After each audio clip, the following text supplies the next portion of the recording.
Hello students, welcome to my YouTube channel PT study classes. और आज का हमारा टॉपिक है बैलेंस शीट के अंदर आने वाली कुछ इंपॉर्टेंट आइटम्स और उनके मेजर हेड्स एंड सब हेड्स। तो देखो, ये बहुत इंपॉर्टेंट टॉपिक है हमारा। 3 मार्क का क्वेश्चन हमें डायरेक्टली इसमें से पूछा ही जाता है हमें, ठीक है ना।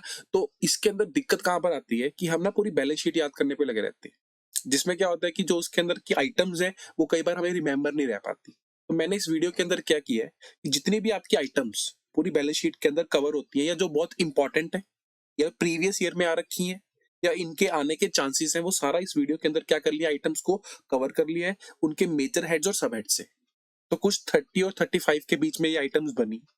बस आप इन आइटम्स को एक बार अच्छे से देख लो और याद कर लो, उससे ज्यादा आपको बैलेंस शीट के हेड्स और सब हेड्स को पढ़ने की जरूरत भी नहीं। ठीक है, तो कुछ इन्हीं आइटम्स को जो मैंने इस वीडियो के अंदर कवर की हुई है आप अच्छे से एक बार रिवाइज कर लो, तो आपका ये 3 मार्क्स क्या हो जाएंगे, गारंटेड पक्के हो जाएंगे। इससे ज्यादा आपको कुछ भी और करने की जरूरत नहीं है। चलो स्टार्ट करते हैं अपनी वीडियो को। देखो, तो सबसे पहला जो हमारे पास आइटम है वो है शेयर फॉर फ्यूचर। अच्छा, और मैंने क्या किया है, जो ये मेजर आइटम्स ली है ना, वो एक सीक्वेंस के हिसाब से ली है। मतलब सबसे पहले इक्विटी एंड लायबिलिटी आएगा, तो उसके ऊपर सबसे पहले कौन सा आता है, शेयर होल्डर फंड आता है मेजर हेड, ठीक है ना। तो फिर नॉन करंट लायबिलिटी आती है, करंट लायबिलिटी आती है। तो इसी सीक्वेंस के हिसाब से ही लिया है। तो सारा कुछ सीक्वेंस के हिसाब से करेंगे। बस आपने बैलेंस शीट की फॉर्मेट में याद नहीं करना, आपने अल्टीमेटली याद उनको इन आइटम्स के रूप में करना है, ठीक है ना। देखो, सबसे पहले हमारे पास आइटम क्या है कि शेयर फॉर फीचर। देखो, शेयर फॉर फीचर हो, कॉल्स इन एरियर हो, ठीक है ना, कोई भी ऐसी आइटम जो शेयर कैपिटल चैप्टर से आपको रिलेट करती हो, तो उसका मेजर हेड कौन सा होगा, उसका मेजर हेड तो होगा हमेशा कौन सा, शेयर होल्डर फंड। ये सारा कुछ कहां जाएगा, शेयर होल्डर फंड के अंदर ही जाएगा, ठीक है ना। और सेकंड, शेयर होल्डर फंड के अंदर भी कहां, देखो शेयर कैपिटल चैप्टर से रिलेट करता है ना, तो क्या शेयर कैपिटल के अंदर जाएगा, यस जाएगा शेयर कैपिटल के अंदर। लेकिन याद करो कि शेयर कैपिटल में डायरेक्टली लिखेंगे नहीं, ऐड करेंगे जो हमारी क्या होगी, सब्सक्राइब कैपिटल। बैलेंस शीट के अंदर हम क्या करते थे, शेयर फॉर फ्यूचर अमाउंट को ऐड करते थे, ठीक है ना। तो सेकंड है हमारे पास कॉल्स इन एरियर्स, यानी कि वो पैसा जो लोगों ने अभी तक पे नहीं किया, तो ये भी किससे रिलेट करते हैं, हमारे शेयर होल्डर फंड से। तो major head will be share holder fund. लेकिन क्या इसको शेयर कैपिटल में डायरेक्टली लिखते थे, नहीं, इसको क्या करते थे हम, अपनी सब्सक्राइब कैपिटल से माइनस करते थे। चलो, थर्ड हमारे पास क्या है, सब्सक्राइब्ड कैपिटल। देखो, सब्सक्राइब्ड कैपिटल वो पैसा जो एक्चुअल में शेयर बेचकर कंपनी को मिला है, तो ये कहां जाएगा, शेयर होल्डर फंड में तो जाएगा ही जाएगा। और इसका मेन हेड, सब हेड क्या होगा, शेयर कैपिटल। तो ये जाएगी हमारी क्या, शेयर कैपिटल के अंदर। अच्छा, फोर्थ क्या हमारे पास, ऑथराइज्ड कैपिटल। तो ऑथराइज्ड कैपिटल क्या होती है, जो एमओए के अंदर लिखी होती है, तो ये भी किसका पार्ट है, शेयर होल्डर फंड का ही पार्ट है, ठीक है। लेकिन क्या ऑथराइज्ड कैपिटल को शेयर कैपिटल के अंदर लिखते हैं, नहीं, इसको तो नोट्स टू अकाउंट्स के अंदर लिखते थे, है ना। चलो, अगला हमारे पास क्या है, अगला है हमारे पास सिक्योरिटी प्रीमियम रिजर्व। देखो, एसपीआर, सिक्योरिटी प्रीमियम रिजर्व कहां पर जाएगा, रिजर्व्स वो भी जाएंगे शेयर होल्डर फंड के अंदर। और सब हेड क्या रहेगा, रिजर्व एंड सरप्लस। अच्छा, एक चीज याद रखना, रिजर्व चाहे कोई भी हो, चाहे एसपीआर है, चाहे कैपिटल रिडम्पशन रिजर्व है, डिबेंचर रिडम्पशन रिजर्व है, जर्नल रिजर्व है, कोई भी किसी भी तरीके का रिजर्व है ना, वो हमेशा उसका मेजर हेड क्या होगा, शेयर होल्डर फंड, और सब हेड क्या होगा, रिजर्व एंड सरप्लस, ठीक है ना। अच्छा, उसके बाद देखो, surplus that is balance in statement of profit and loss. अच्छा, जो कंपनी को सरप्लस प्रॉफिट हुआ या जो कंपनी को अगर यहाँ पर सरप्लस की बजाय लॉस होता, तो ये भी कहां जाएंगे, शेयर होल्डर ऑनर के पास ही जाएगा ना पैसा। और ये किसके अंदर जाएगा, रिजर्व्स एंड सरप्लस के अंदर। तो चाहे सरप्लस है चाहे लॉसेस है, ये भी शेयर होल्डर फंड और रिजर्व्स एंड सरप्लस के अंदर ही जाएंगे। अच्छा, सेवंथ है हमारे पास money received against share warrants. Money, पैसा मिला है, इसके अगेंस्ट शेयर वारंट्स। तो शेयर वारंट्स क्या होते हैं, ये वो वारंट्स होते हैं, देखो ये एक तरीके का डॉक्यूमेंट होता है जो कंपनी ना लोगों को इशू कर देती है और पैसा ले लेती है उनसे। क्यों, क्योंकि इस वारंट के अगेंस्ट वो उनको एक पर्टिकुलर रेट के ऊपर शेयर क्या कर देगी, फ्यूचर में इशू कर देती है, that is called share warrants, ठीक है। तो ये भी कहा जाएगा शेयर होल्डर फंड के अंदर, और इसका एक अलग से सब हेड है, money received against share warrants. अच्छा, तो नेक्स्ट है हमारे पास डिबेंचर, बॉन्ड्स, टर्म लोन। देखो, कोई भी ऐसा लोन जो 1 साल से जिसकी वैल्यू क्या है, ज्यादा है, वो कहाँ जाएगा, वो जाएगा नॉन करंट लायबिलिटी के अंदर। कहाँ जाएगा, नॉन करंट लायबिलिटी। और नॉन करंट लायबिलिटी के अंदर कौन किस सब हेड के अंदर, लॉन्ग टर्म बोरिंग्स। देखो डिबेंचर, बॉन्ड्स, टर्म लोन, ये सारे हमारी क्या है, बोरिंग्स है। लेकिन कौन सी है, लॉन्ग टर्म बोरिंग, क्योंकि 1 साल से क्या है, ज्यादा है। ठीक है ना, तो कौन सी बोरिंग्स होंगी, हमारी लॉन्ग टर्म बोरिंग्स। अच्छा, उसके बाद हमारे पास क्या है, premium on redemption of debenture. Premium on redemption of debenture ये कहां पर जाएगा, ये भी जाएगा नॉन करंट लायबिलिटी के अंदर, लेकिन ये जाएगा अदर लॉन्ग टर्म बोरिंग्स। देखो जब आप डिबेंचर को रिडीम करते हो ना, हम उसका प्रीमियम पहले ही बना के रख लेते हैं, तो ये भी कंपनी के ऊपर क्या एक तरीके से लायबिलिटी है, क्योंकि कंपनी को पे करना है। ठीक है ना, और होती क्या है, नॉन करंट लायबिलिटी, क्योंकि हम डिबेंचर, देखो डिबेंचर 5 साल बाद, 10 साल बाद, 20 साल बाद रिडीम करना है, लेकिन उसका प्रीमियम हम पहले ही निकाल कर रख लेते हैं, तो it will be come in non current liability और सब head will be other long term. अच्छा, नेक्स्ट है हमारे पास एडवांस फ्रॉम कस्टमर। देखो कस्टमर से हमें क्या मिला है, एडवांस मिल गया। कस्टमर ने क्या किया, सामान खरीदना था, उसने हमें एडवांस में पैसा दे दिया, तो हमारे सिर के ऊपर तो क्या है, बोझ है, कंपनी के सिर के ऊपर, तो it will be the liability. और इन्होंने बोल रखा है कि it will be a long term, मतलब काफी टाइम से मिल रखा है, तो अगर 12 महीने से ज्यादा होगा तो कहाँ जाएगा ये, अदर लॉन्ग टर्म बोरिंग्स। की लॉन्ग टर्म बोरिंग्स नहीं है, हमने डायरेक्टली लोन नहीं ले रखा, लेकिन हमारे सिर के ऊपर, कंपनी के सिर के ऊपर क्या है, बोझ है।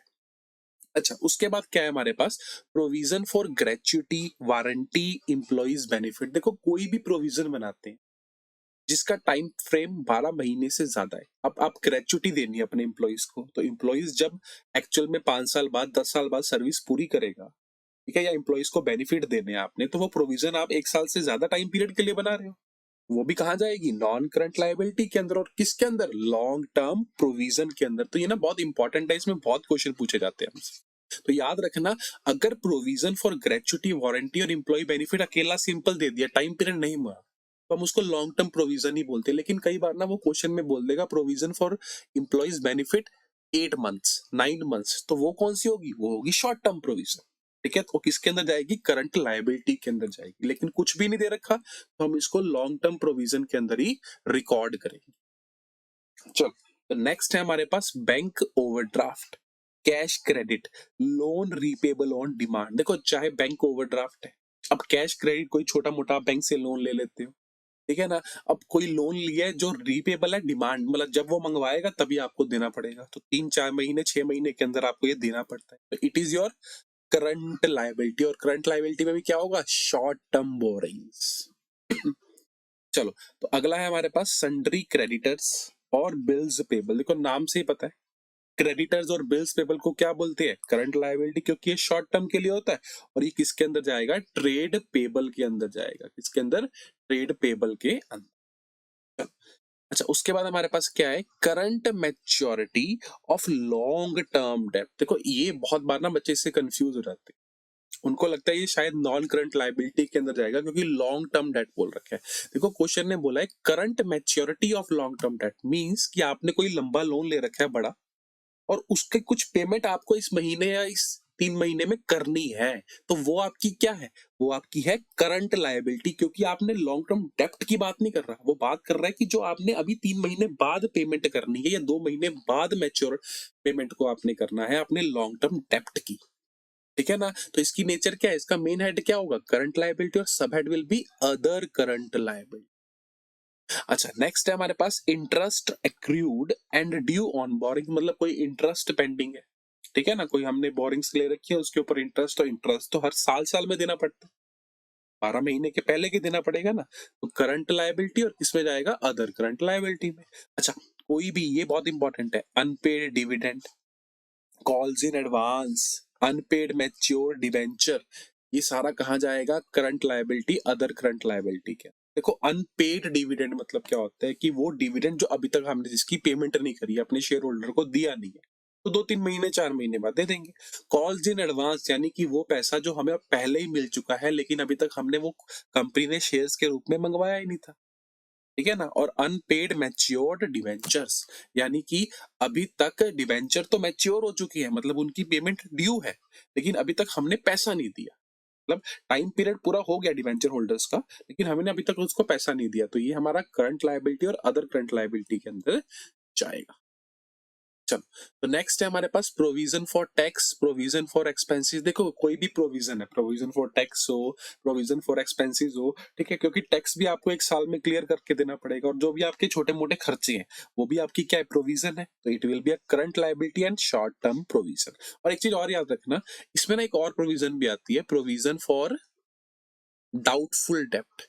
देखो डाउटफुल डेप्ट मतलब वो डेप्ट जिसपे आपको डर लगता है कि मतलब आपका पैसे मतलब नुकसान हो भी सकता है और नहीं भी हो सकता, तो ये प्रोविजन के ना दो ट्रीटमेंट होते हैं, या तो हम इनको ट्रेड रिसीवेबल में से माइनस कर देते हैं, या हम इसको शॉर्ट टर्म प्रोविजन के अंदर शो कर देते हैं। तो आप दोनों तरीके से कर सकते हो, दोनों ही सही रहेंगे, ठीक है ना। चलो, अच्छा, ये बड़ा इंपॉर्टेंट है, प्रपोज्ड डिविडेंड। ये वो डिविडेंड है जो कंपनी ने एनुअल जर्नल मीटिंग के अंदर प्रपोज किया है, अभी तक कंफर्म्ड नहीं किया, प्रपोज्ड किया है। तो जो शेयर होल्डर होते हैं वो क्या कर सकते हैं, इसको कंफर्म भी कर सकते हैं, नहीं भी कर सकते। तो it means it is our contingent liability, हो भी सकती है कंपनी की, नहीं भी हो सकती है। और ये कहाँ जाएगा, ये बैलेंस शीट में नहीं जाएगा, ये नोट्स टू अकाउंट में नीचे शो होता है, ठीक है। प्रपोज डिविडेंड कॉन्टिजेंट लायबिलिटी होती है और ये नोट्स टू अकाउंट में शो होता है, बैलेंस शीट में कहीं भी नहीं जाएगा।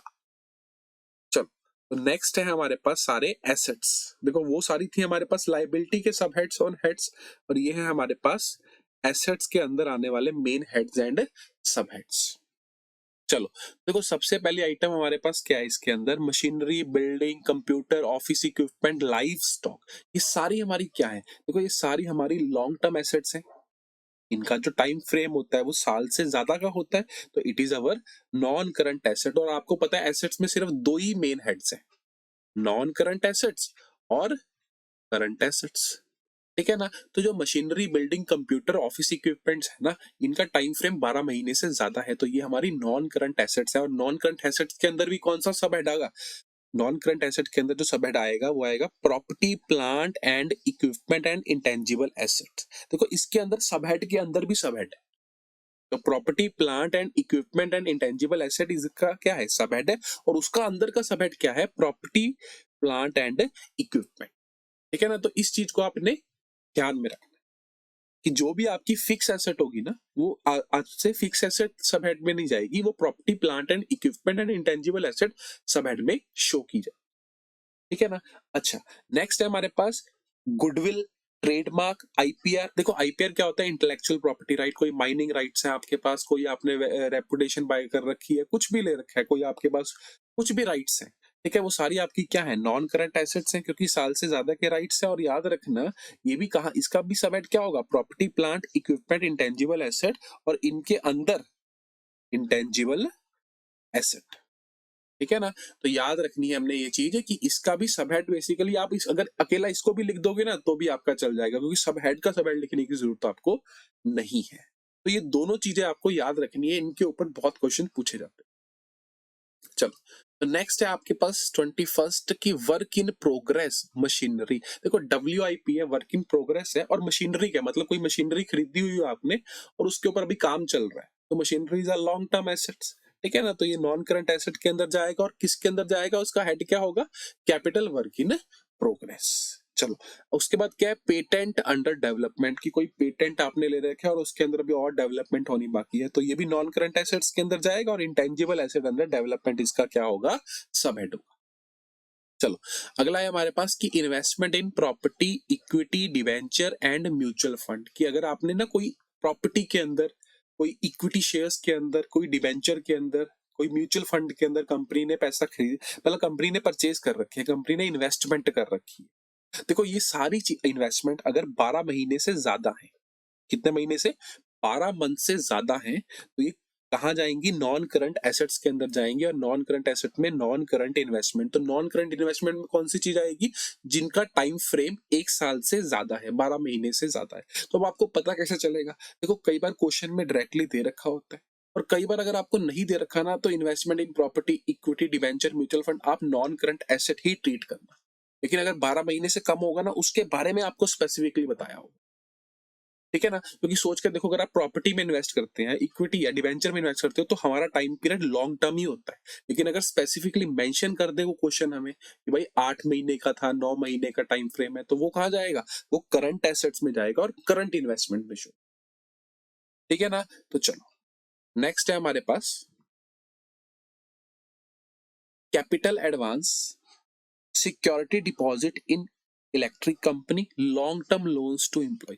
देखो कई बार क्या होता है कि आपने किसी को पैसा, किसी अपनी सब्सिडरी कंपनी को कोई पैसा एडवांस में दे रखा होता है, या आपने कोई इलेक्ट्रिक कंपनी के अंदर आपने कोई बड़ा सारा ट्रांसफार्मर लगाया था, उसमें कोई सिक्योरिटी डिपॉजिट करा के रखा हुआ है, या आपने अपने एम्प्लॉइज को लॉन्ग टर्म लोन दे रखा है, तो ये भी आपकी एक तरीके से इनकम का सोर्स है, तो इट इज योर एसेट।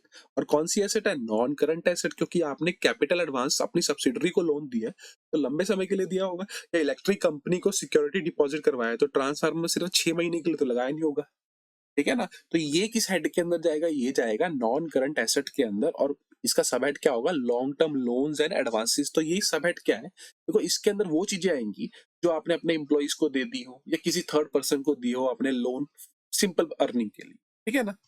अच्छा, तो उसके बाद हमारे पास की trade receivable more than 12 month, insurance claim receivable. हाँ, उसके बाद पता है क्या है कि अगर आपको कोई ट्रेड रिसीवेबल है, ट्रेड मतलब आपका ने कोई सामान बेचा था और 12 महीने या 15 महीने से ज्यादा का टाइम फ्रेम है उसका, या आपने कोई इंश्योरेंस क्लेम, कोई कहीं आग लगी थी और आपने इंश्योरेंस कंपनी से इंश्योरेंस क्लेम रिसीव्ड करना है, मिला नहीं है, रिसीव करना है, तो ये किसके अंदर जाएगा? Non current asset. और नॉन करंट में भी अदर नॉन करंट एसेट, जिसका देखो जिसमें आपको ना समझ में आए ना कि ये किस हेड में जाएगा, तो उसको आप अदर नॉन करंट एसेट में डाल सकते हैं। चलो, तो उसके बाद हमारे पास क्या है कि investment in equity less than 12 month. देखो यहाँ पर स्पेसिफिकली बोल दिया उन्होंने कि 12 मंथ से कम है, तो कहा जाएगा? Current asset. और कौन सी इन्वेस्टमेंट? Current investment. लेकिन अकेला इन्वेस्टमेंट इन इक्विटी होता, तो नॉन करंट एसेट्स और नॉन करंट इन्वेस्टमेंट्स। अच्छा, अब क्या है कि stores and spare part, loose tools, finish goods, raw material, ठीक है ना, स्टॉक इन हैंड। देखो ये सारी चीजें कहाँ जाएंगी? Current assets. और मेन हेड क्या, सब हेड क्या होगा? इन्वेंट्री। तो याद रखना, stores and spare part, loose tool होते हैं ना, ये हमारे स्टॉक का ही हिस्सा होते हैं, इन्वेंट्री का हिस्सा होते हैं, हम इनको अपनी इन्वेंट्री का ही पार्ट मानते हैं। याद रखना, बहुत इंपॉर्टेंट है ये हमारे पास। चलो, तो नेक्स्ट है हमारे पास डेटर, बिल्स रिसीवेबल। देखो डेटर्स और बिल रिसीवेबल नाम से पता चल रहा है करंट एसेट्स, और किसके अंदर जाएगा? Trade receivable. अच्छा, प्रोविजन फॉर डाउटफुल डेब्ट, देखो ये हमने पहले भी किया था। प्रोविजन फॉर डाउटफुल डेब्ट जो है, इसके दो ट्रीटमेंट होते हैं, एक तो आप करंट एसेट और आप ट्रेड रिसीवेबल में से इसको माइनस भी कर सकते हो कि भाई प्रोविजन थी, नेट आप ट्रेड रिसीवेबल लिख सकते हो। दूसरा, आप प्रोविजन को करंट लाइबिलिटी के अंदर, शॉर्ट टर्म प्रोविजन के अंदर भी शो कर सकते हो। आप दोनों ट्रीटमेंट कर सकते हो, दोनों में कोई दिक्कत नहीं हो। तो नेक्स्ट है आपके पास cash in hand, bank cheque. देखो नाम से पता चल रहा है करंट एसेट और cash and cash equivalents. And आखिरी हमारे पास क्या है कि प्रीपेड एक्सपेंस हो, एक्रूड इनकम हो, कोई आपने एडवांस टैक्स दे रखा हो, या कोई आपको डिविडेंड मिलने वाला हो, तो ये सारी आपकी क्या है? Current assets. और किसके अंदर जाएगा? अदर करंट एसेट्स के। ठीक है ना? तो चलो, देखो ये थे हमारे मोस्ट इंपॉर्टेंट मेजर आइटम्स के हेड्स एंड सब हेड्स। ठीक है ना? तो मैंने कोशिश की है कि मैं सारे के सारे आपकी आइटम्स को, उनके मेजर हेड्स एंड सब हेड्स को इस वीडियो में कवर कर सकूं। Thank you.